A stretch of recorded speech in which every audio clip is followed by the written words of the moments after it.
One of my favorite anecdotes or mantras is work hard in silence, let success be your noise. That idea, in my mind, is perfection.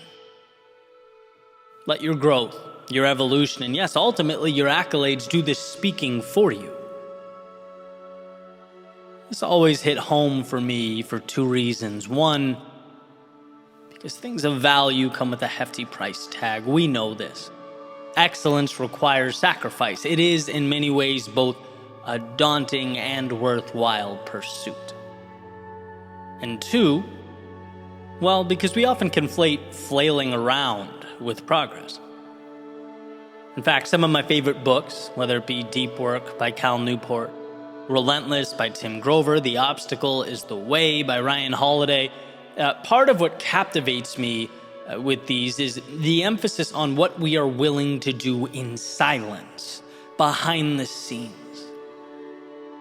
That's where true meaning and value materializes. It's also where it's most difficult to commit and continue forward, because in silence, there is no audience clapping for you. There is no validation.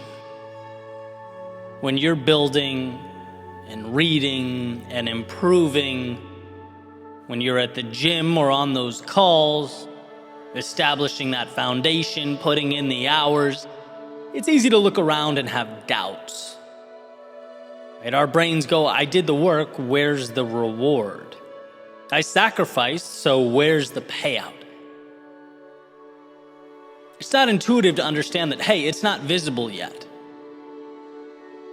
One of my favorite metaphors, the lily pad pond, in which there is a pond with lily pads doubling in size every day, and on day 30, the pond is completely covered with them.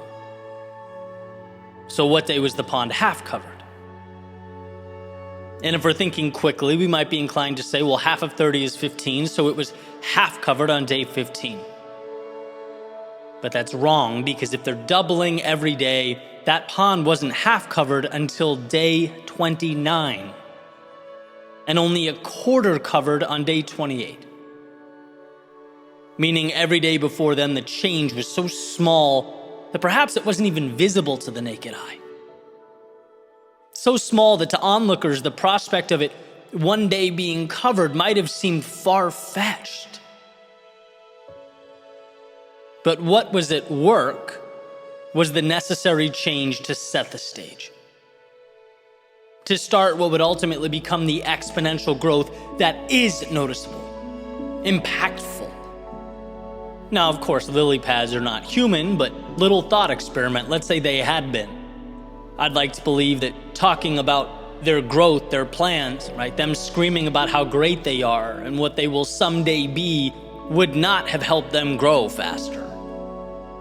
In fact, it might have potentially even distracted the necessary evolution. The growth was not them versus the world, it was them versus them. And that's the idea, right? It's okay to work on you, to make a deal, sign a contract with yourself that you are doing something now that only you understand, that won't be visible until a later date. Let success be your noise, because there's often zero correlation between the loudest person and the one making the greatest impact. Let success be your noise, because you can't fake competency. Let success be your noise, because leaders don't need to proclaim they lead, and winners don't need to prove they've won, and virtuous people don't advertise their virtue. It's in the doing. That's where we pay the price, the steep price. I've always said the last 10 years for me, the hardest part wasn't failing. It was not when things didn't go as planned. The hardest part was simply not knowing. It was the whisper that, hey, all this could be for naught. That I'm wasting my time, that the whole idea is a car without wheels, and that's what hurt. But if I could go back in time, talk to my younger self, I would say, all this, all of it, the ups, downs, highs, lows, it's making you who you need to be. And if something doesn't work or go as you planned it originally, relax. You learn, you adjust, and you move forward. That's how the doubling of lily pads, right, using the same metaphor, occurs. You're learning, you're growing, and that's a you thing. I talked a few weeks ago now about the difference between a fee and a fine, as discussed in The Psychology of Money by Morgan Housel. The weight of not knowing, it isn't a fine, it's not a penalty, it's the fee. It's the cost to get into the show, the ticket to something greater. But you have to walk through that door. Again, it's a decision, it's personal, it's a commitment. It's nothing that screaming and seeking attention brings. You have to trust yourself, believe in yourself, right? Your effort is doubling in size.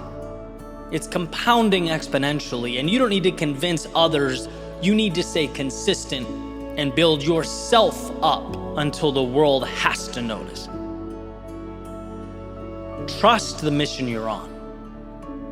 As long as you're, one, moving forward, and two, learning and adjusting, you are destined for something greater. By committing, you have stacked the deck. By believing in yourself, you have rigged the game. It's about hearing and believing that voice that says, there's more in store for those who take it. And you are capable of that. That's the decision that will ultimately ring so loud, it will echo through time.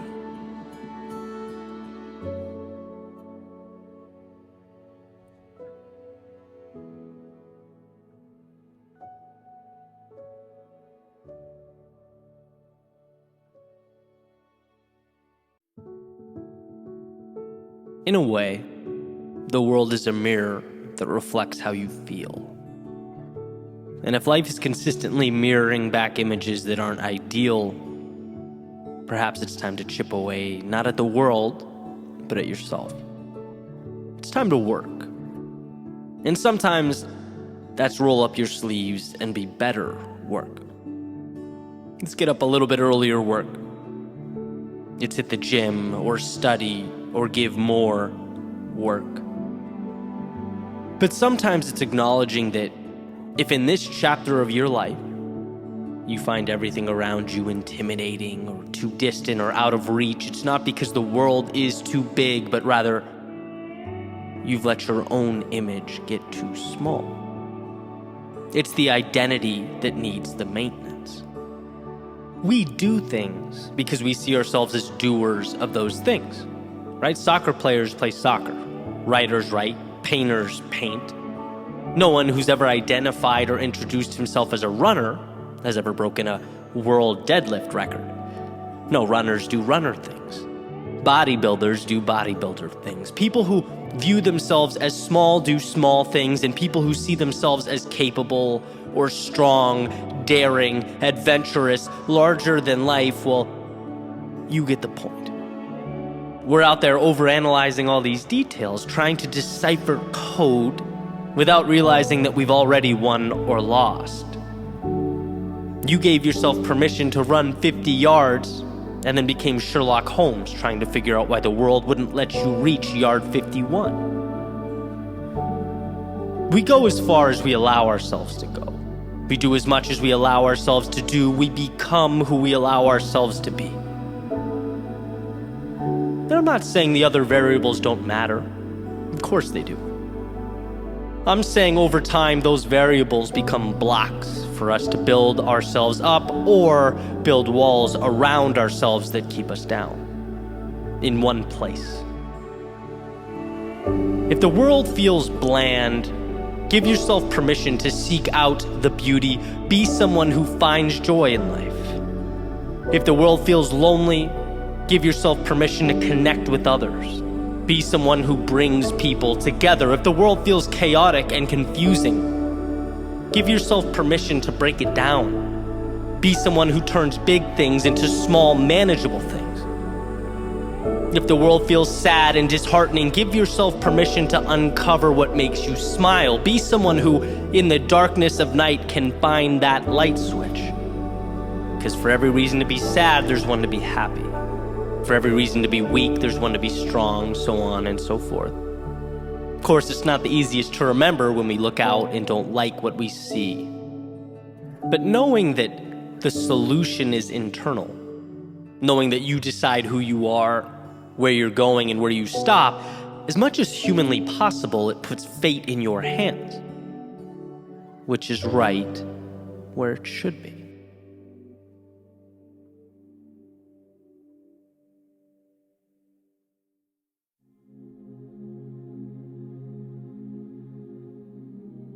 When you're at your lowest point, you are, often without realizing it, positioning yourself to arrive at your highest point. Potential energy accumulating to propel you through an atmosphere of new beginnings.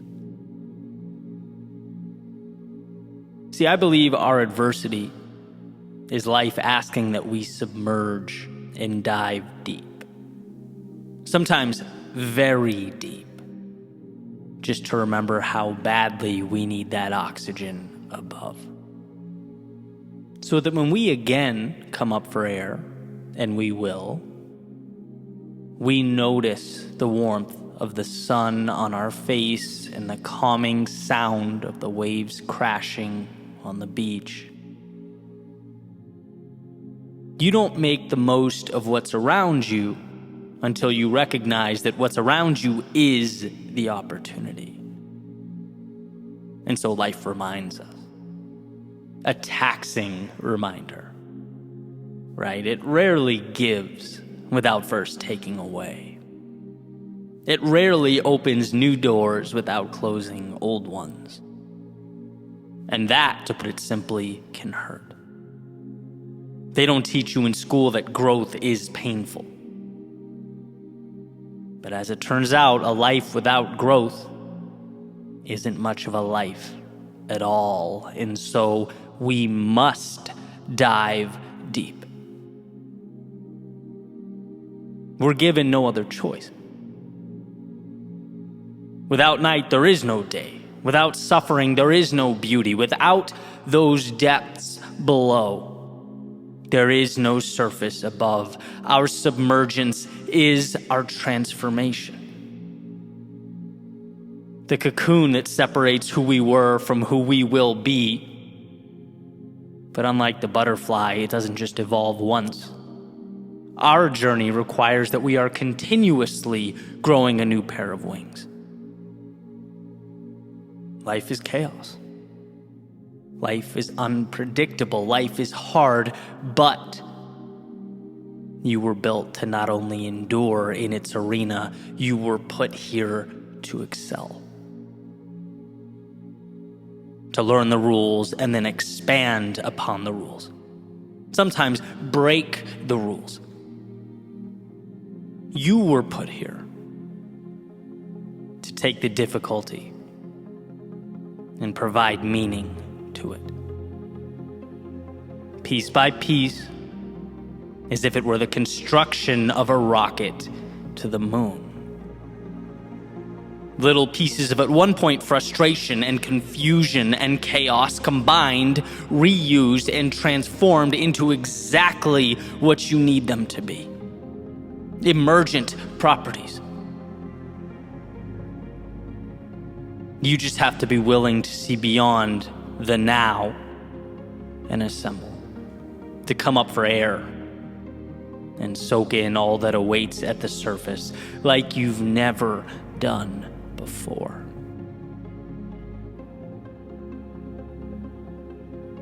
The other day, I was texting with a friend of mine. Out of nowhere, she goes, "What's wrong?" And I'm thinking, nothing, right? I haven't said anything. What do you mean? She's adamant, right? She goes, "Something feels off." And I thought about it and realized, yeah, she's pointing out something I've known for a little bit here. Something is off. I'm hiding from myself. Feel a little burnt out, a little tired. Certain areas of my life had become unevenly distributed. In fact, I was flirting with that thing I've always feared doing most. Simply going through the motions. That scared me. I don't want this, right? I've come too far to feel like this. I'm better than this. How do I fix it? How do I solve it now? Figure it out now. But eventually came to realize the now part just might be the whole problem. Fix the now, like it's a headache and me shaking my fist at the sky will be ibuprofen. No, battling imperfection is a fool's errand. It's setting yourself up for disaster. We are humans, not gods. We are perfectly imperfect. And when something is off, don't fight, listen. Don't retract, expand. Here is the opportunity.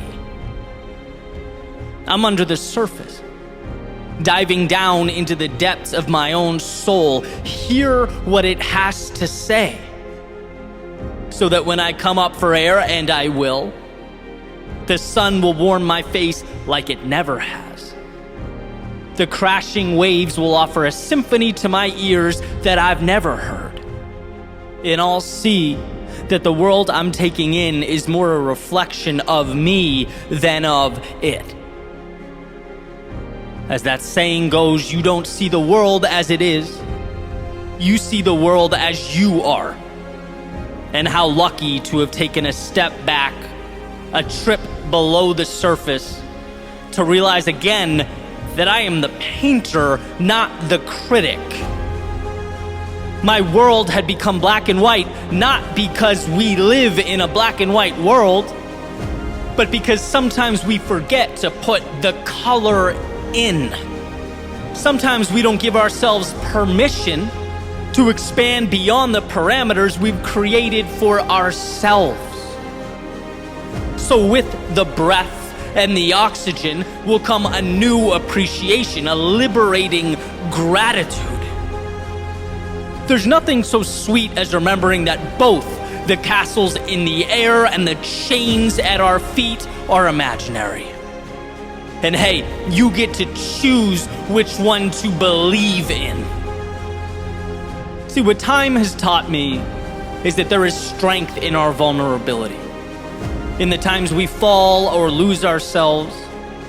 And I know the inclination is to panic, perhaps assess too quickly, to not hear but talk, to not listen but attempt to solve, which leads to the application of band-aids on bullet wounds. When we are low, when we are lost, it's our chance to better understand ourselves.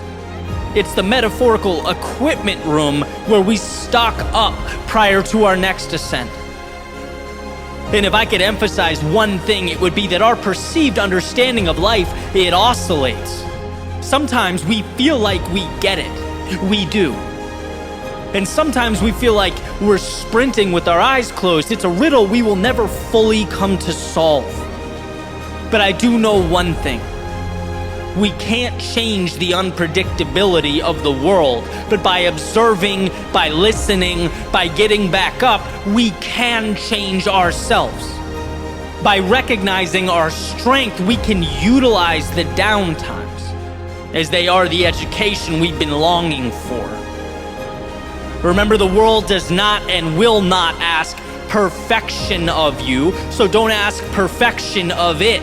You were built to endure, to overcome, and to recreate yourself. Losing your wings will never be the problem. It's forgetting that they must be regrown. That is the problem. So step out. Rise to the surface of your world and breathe.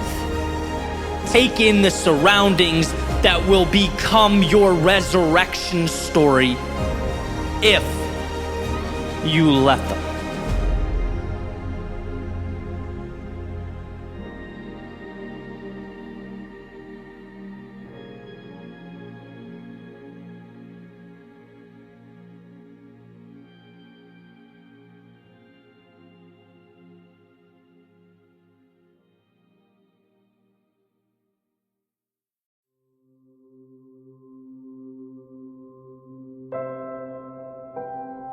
What is the complex but an accumulation of that which is simple?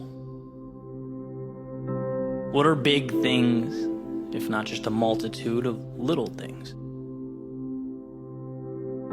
There's comfort in the understanding that all we have in life, all there is simplicity, easy to understand pieces.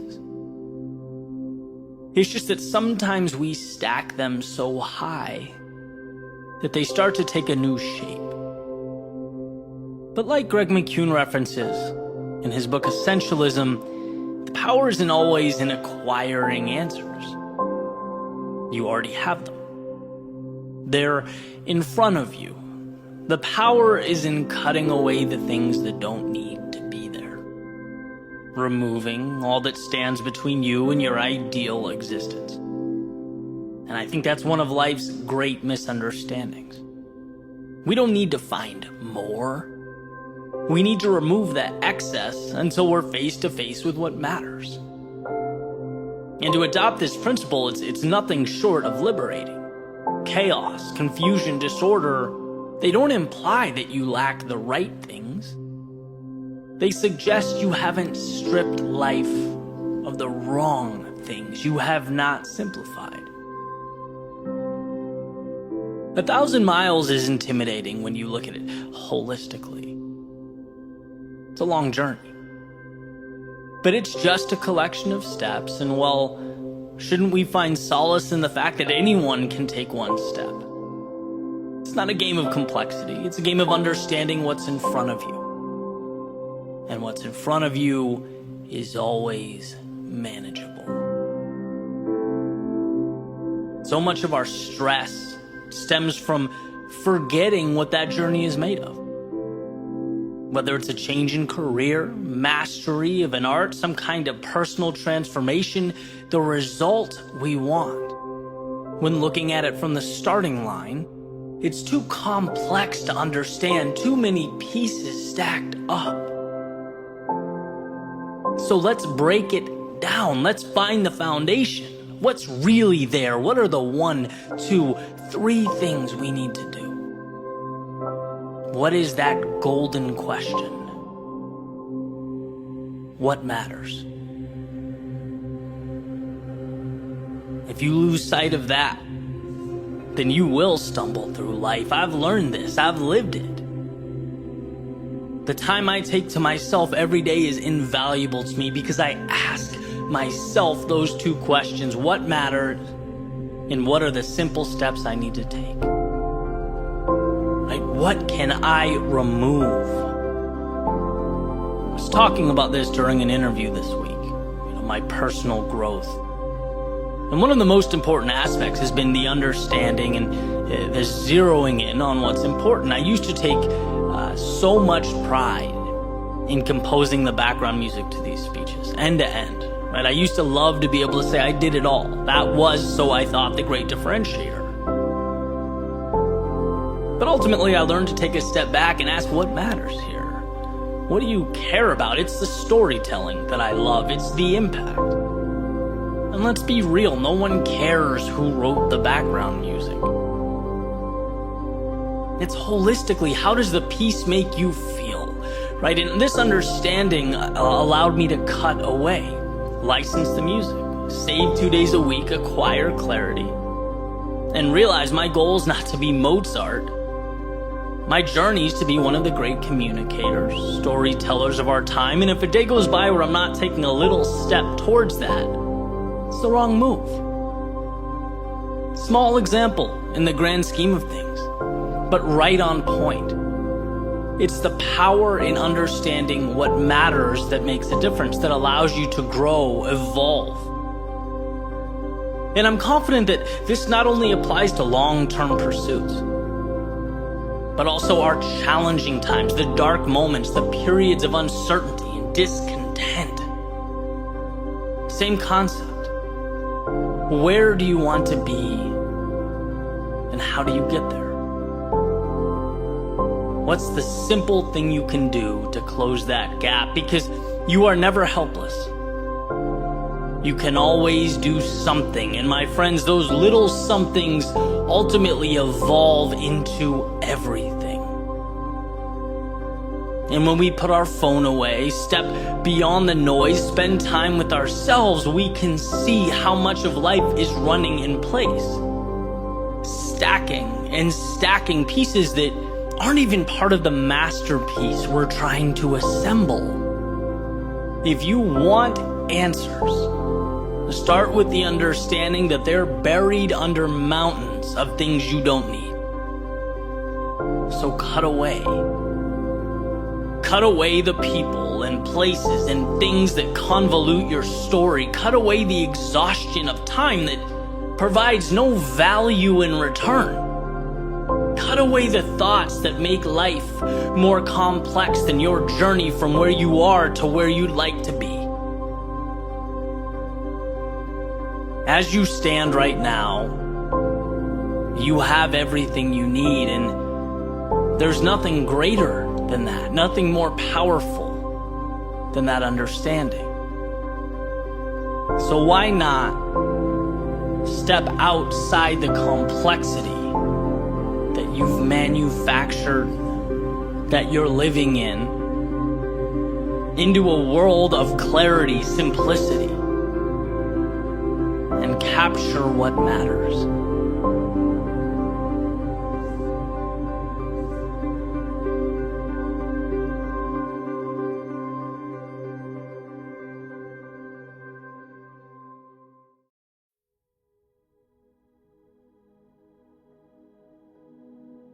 There's an old idea that once you've started, you're halfway there. How does that make sense, one might wonder? Once you've started, you've only just begun. And that's true, technically. But here's the thing. The journey, the ins and outs, ups and downs, trials and tribulations, they can all be dealt with. They knock us down from time to time, no doubt. But we learn, we adjust, and carry on as we move forward.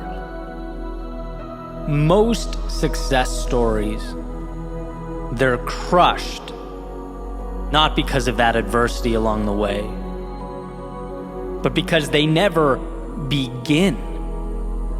They never take shape or materialize. We can't make them real in our heads. We can't convince ourselves that they'll ever be anything other than fiction. We think that's for someone else. We look around and assume that reality is different than my reality. And overcoming this mental constraint is always the most challenging step. And that saying, the one I continuously find myself coming back to, human beings always follow through on who they believe themselves to be, continues to be true. If you don't believe you're worthy of something, its pursuit is lost before it began. So while the mind tries to paint pictures of how scary that road is ahead, how it's too different or big or complex, understand that should you move forward, you'll find all that complexity can be broken down one day, one situation, one little step at a time. The only real demon here is the possibility of inaction, because you couldn't make yourself believe it. You couldn't see yourself at the top of that mountain. And so, the front door was never opened. Emerson says, hitch your wagon to a star. A beautiful reminder that that star is proof your dreams are real. And only as real as the conviction with which you move towards them. Green light your own glory, your own contentment. Because contrary to what we might think, no one comes up and bestows that upon us. To live life fully is a decision. decision. Latin root words, cut off. It's removing and abandoning your restraint in order to be more authentically you. In order that you'll give yourself permission to chase down that which makes you feel alive and soak up all that aligns with your heart and soul. Once you start, you're halfway there. And oh, that first step, often perceived as the beginning, but in actuality a point few ever give themselves the luxury of experiencing. Step 1, believe it's possible. Step 2, believe you're worthy. Step 3, go. Everything else works itself out. You're capable of dancing through life's chaos, of managing the world's unknowns. So know that, understand that, but most importantly, be one of the few who gives themselves permission to experience that. And it starts now.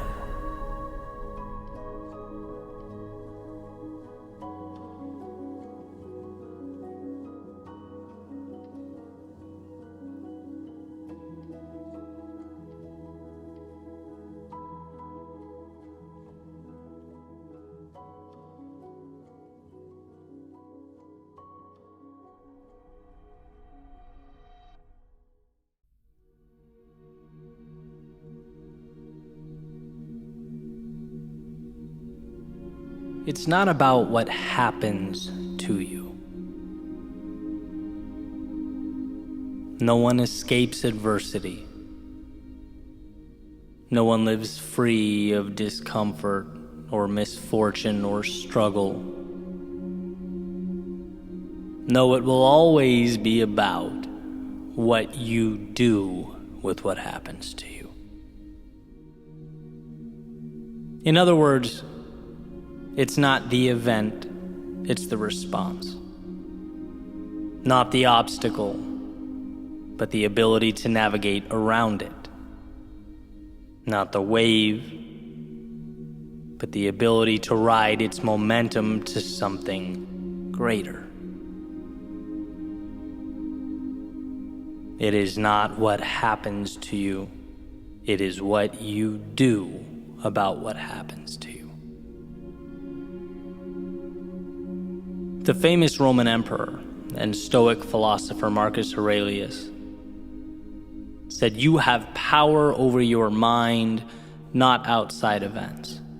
Realize this, and you will find strength." And I think this realization comes down to the fact that there is always a way. Buried underneath it all, something powerful to leverage. But getting to the value calls for a rewiring. A change in the questions that we ask. Not, how could this happen to me? But, how can I be better tomorrow than I am now because of what happened to me? Not, can I still be that person or accomplish what I set out to? But, I am that person. Now how will I adjust my path so that I get there? We're operating within a world of value, limitless opportunity. The difficulty simply pushes us to that value faster, expedites the process. It forces us to open our eyes and see that the world works for us. So you take, for example, the fear of starting something new. That fear, it doesn't have to be an endpoint or a red light indicator.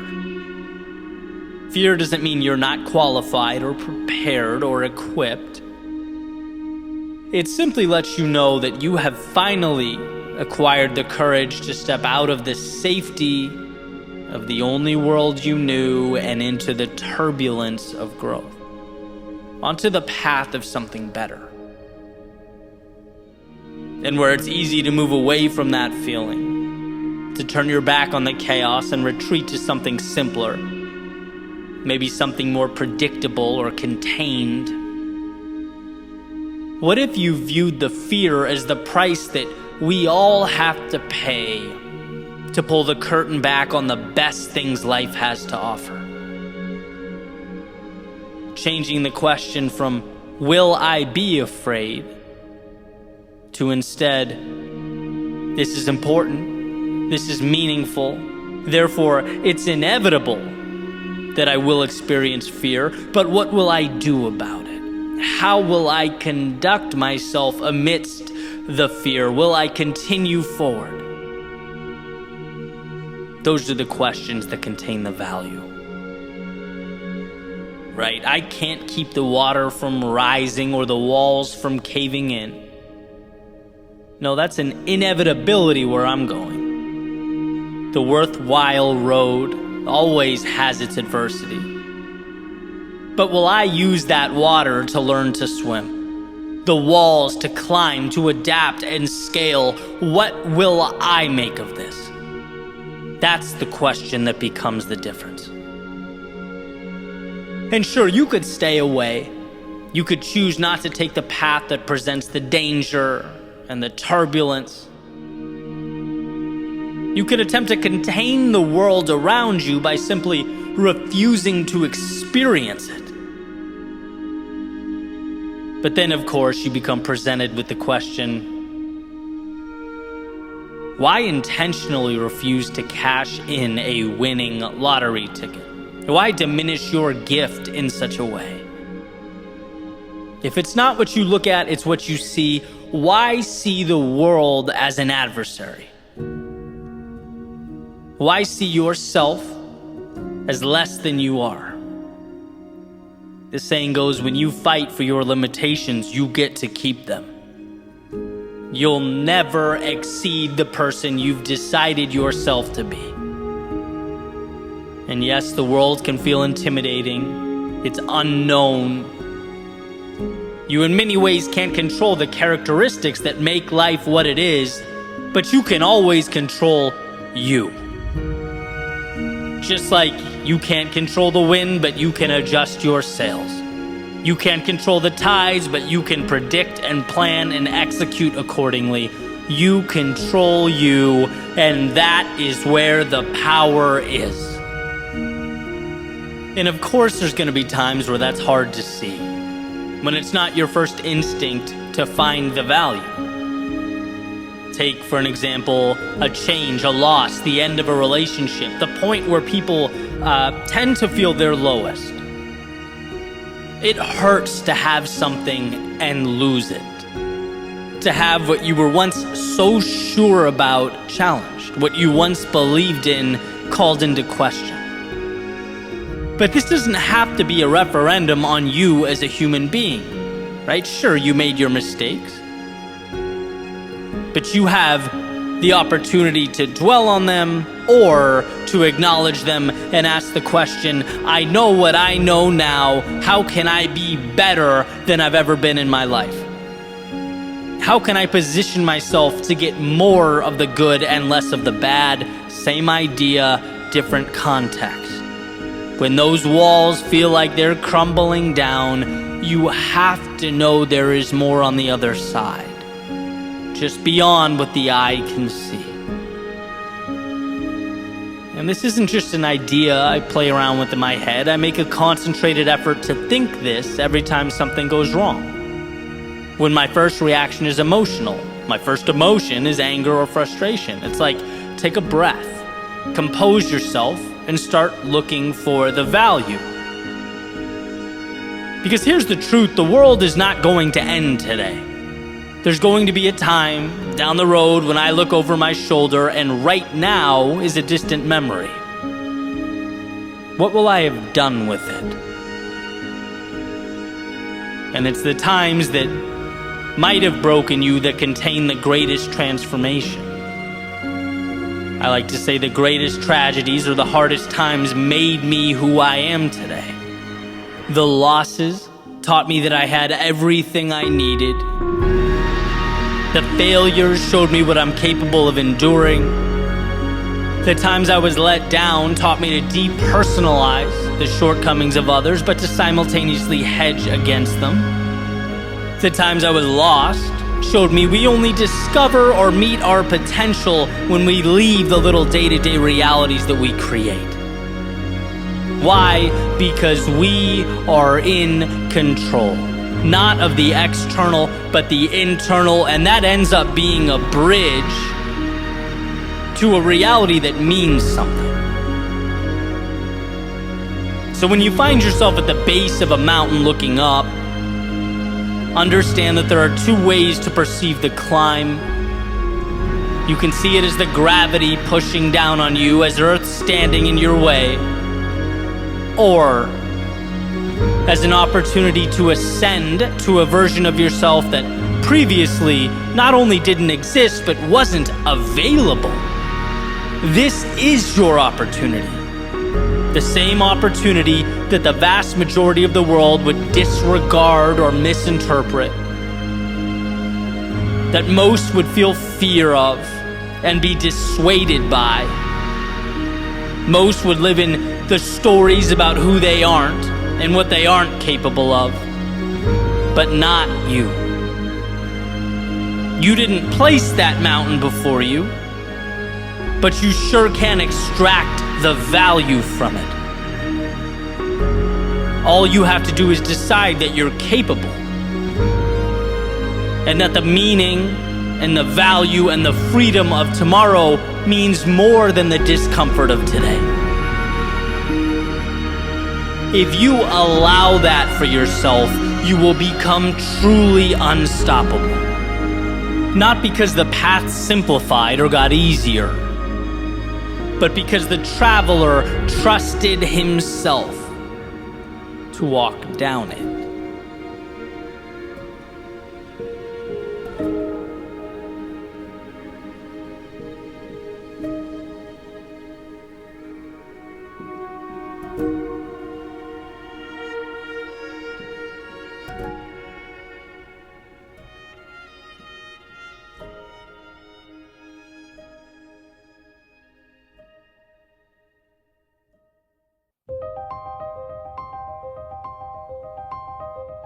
Let's talk about a point, a destination. What I believe to be a critical or the critical landing spot as we go about our lives. The intersection of purpose and value. Where our personal loves and passions collide with the gifts that we are capable of giving to the world. Someone once told me that if you're doing something you love, but it's not doing anything for others, it's just for you, it's not monetizable or adding external value, that's fine, right? It's often incredibly healthy, but it's also a hobby, right? Not a job, business, or career. On the other hand, if you're doing something that does add some external value to others, but inside it feels wrong, you're not at all passionate or excited about it, you're now robbing yourself.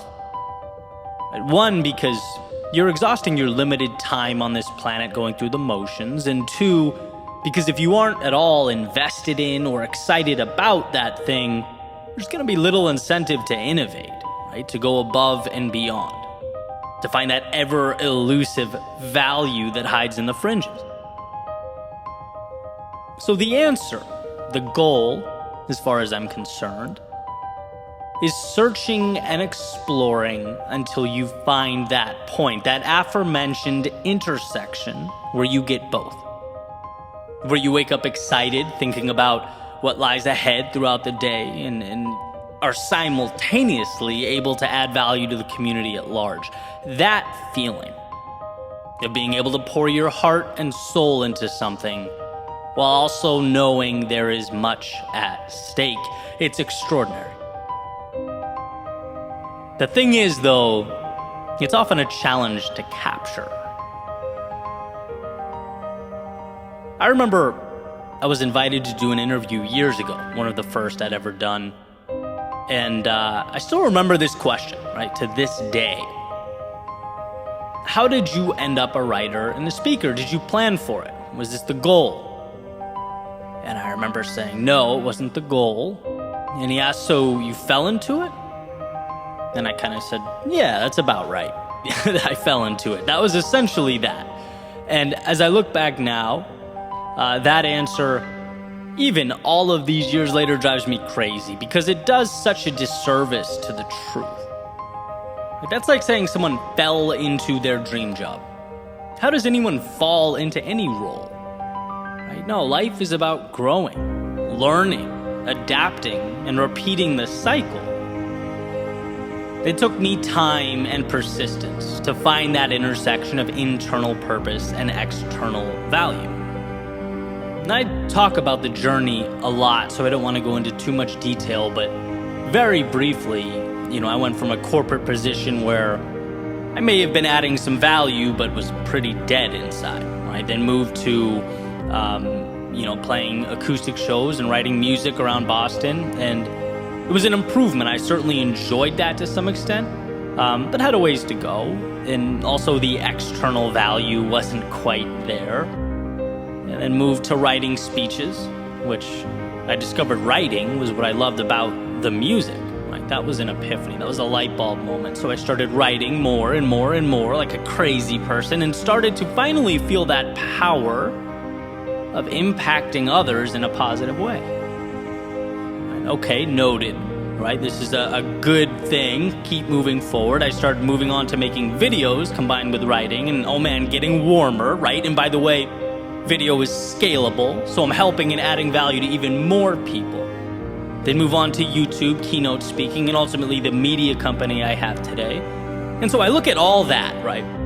The whole process, pretty sloppy, right? A lot of unforeseen changes, a lot of things I didn't expect or anticipate, a lot of poking and prodding. And every move was getting me closer to what brings me joy in my left hand, while I held on to what makes society a better place in my right hand, right? What adds value to those around me? I wanted to find that intersection, right? While cutting away things that I wasn't crazy about, right? I didn't like. The so-called hobbies that I enjoyed, but, weren't going to be the train that I took to impact or prosperity. So, no, this exact career progression was not planned, right? In any way. But this feeling, finding this spot in life, obtaining this sense of purpose was incredibly methodical. And so now when I'm asked that same question, I give a very different answer. And that's critical because it's hard to not know what the future holds. It's uncomfortable. One demographic I get a lot of emails from is college grads, right? The whole world's in front of them and they don't know what to do. My answer is always the same, right? You don't have to know what the future holds. You're not supposed to know. The idea is to explore. It's to move closer to the things that make you feel alive little by little. While, by the way, simultaneously cutting away the things that, sure, were worth a shot, but after some exploration, you kind of feel like, not for me. Right? It's a continual process of honing in and looking for that spot where it's like, this makes me feel good. This is the starting point. So now, how do I position myself so that I can add value to others while doing this? How can I be a light in the world? And I believe wholeheartedly we all have that. We're all capable of that. It's just different for all of us and requires searching. We have to get over the fact that it's scary stepping off that ledge to navigate the waters of life, knowing that this just might be one of those experiences that goes awry. That, yeah, you put the time in, the energy in, and all you left with was the understanding that, wow, this definitely is not for me. And that's perfectly fine, right? It's like, noted, now on to the next. I say all the time, life is not a standardized test. Now, I like that metaphor because it dispels the notion that there is a simple right or wrong approach. That's not how anyone has ever arrived at excellence. Excellence is an experiment. Excellence is a journey, and journeys take courage. Believe me, it might seem easier not to go. It might seem easier to stay where you are in order to make this or that person happy, to save yourself the short-term angst of not having a plan. But in the long run, if you're not happy and you don't, in some capacity, step into that unknown, you eventually come face to face with that word we all hear so much about, regret. And that is how I see the process.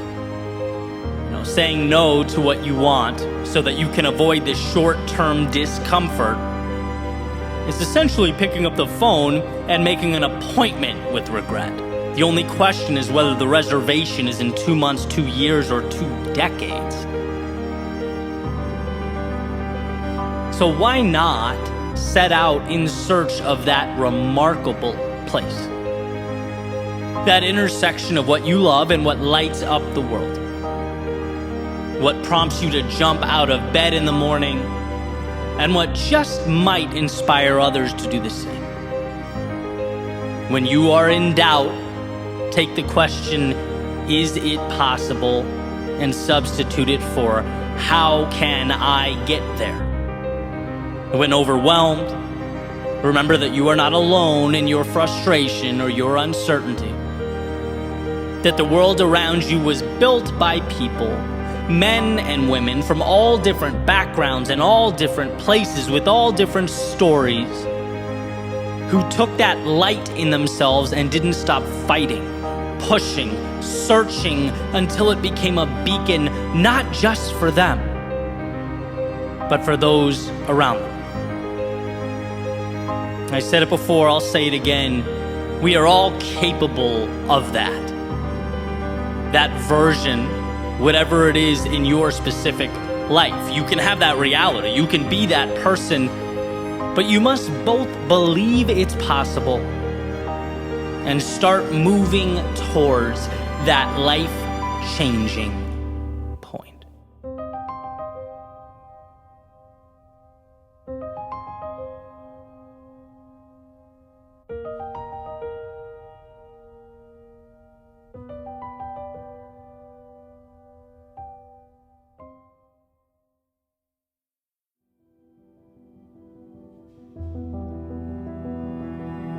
I made it part of my morning routine to go outside, have a cup of coffee, and listen to this app that gives you basically 15-minute summaries of books, right? Kind of randomizes it for me. And this morning, the one that came on was called How to Talk to Anyone. And there was a part that really stuck out to me. Talked about being methodical about who you interact with, particularly in a social setting. The idea being that you don't need to be some type of polished politician to be able to navigate a party or work a room. And it goes into, planning. The idea, like eating before the gathering or party, so while you're there, you can focus on connecting with the people you want to connect with, getting the most out of your time there. That type of thing makes sense. But the line or the way it was summed up that really got me was, in that situation, be the chooser, not the choice. Pretty powerful framing there, right? Think about how often when we don't ask ourselves what an ideal ending is, what we want, and we simply show up and go with the flow, we're actually forfeiting our ability to shape the outcome of the evening. It's instead going to be shaped by the people who do have a preference and act accordingly. In other words, we're willingly signing up to be a part of their plan. We're signing on to be the choice and not, as the passage says, the chooser. Like so many things, you can take a single idea or concept from one area and pointed at something else, right? It applies across the board. How many places in our lives are we just going along without any visualized outcome or goal? In what areas are we showing up to the metaphorical gathering with no ideal outcome in mind, hoping the right people come to us, the right things appear to us? And of course, life is messy. No plan's going to be perfect. But there's plenty of truth to that old saying, you can't hit a target that you haven't created, that isn't there. And if you don't take the wheel in these little segments of your life, you can't then be disappointed when things don't happen, when the car doesn't go where you wanted it to go. No, the one holding the wheel will determine that. Now, let's be real, identifying what you want and pursuing it is definitely more challenging, right? It takes more effort and sacrifice. It's emotionally taxing because now there's something at stake. But you also position yourself to now get something worthwhile out of the situation. A situation that you otherwise would have had very little control over, right? I've referenced a few times my 8th grade teacher telling us never to hold our hands up to the sky. And he would clasp his hands together to make this little bowl and hold them out. But he'd say, never just hold them out and hope something falls into them. As the saying goes, hope is not a strategy. And I think there are different levels to this for sure. It's one thing to never think about what you want in life at all. It's another thing to walk into a party and snack on the pretzels instead of connecting with someone, right? They're very different. But when we understand that underneath both of them, underneath all of it, the same principle applies. We can at least recognize where they're happening in our lives. Some small, some bigger, and perhaps more important. Layers to a cake. But why wouldn't it always be beneficial to ask yourself, 1, what matters, and 2, what can I do to bring me closer to what matters? At least then you're cognizant.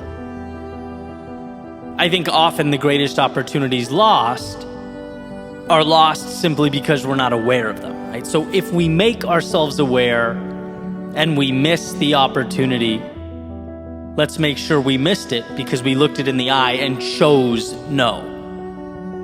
We met that additional layer of resistance and still said no thank you, right? There's intentionality to it. I remember reading Darren Hardy's book, The Compound Effect, and he's someone that is apparently incredibly meticulous about everything he does, to the point where he would write out a description for his future significant other. Like if it were a dream world, the exact person he was hoping to spend the rest of his life with. From her eye color, hair, what she enjoyed doing, all that stuff. And, it goes to show you the difference a few years can make. The first time I read that, I thought, well, that's way too extreme. I skipped right over it. Now I look at that and I'm like, yeah, he's just creating an ideal so that in the real, tangible world, he can put himself in the best position to attract that person. He's creating a goal. Otherwise, what's the alternative? You just kind of walk around and hope, someone appears around a corner someday who aligns with you and what you want and your interests, and it's rolling dice. There are just too many variables in life to constantly be wishing or crossing your fingers, leaving things up to chance or fate. There has to be some general sense of direction. And I've had this kind of miniature epiphany in many aspects of my life.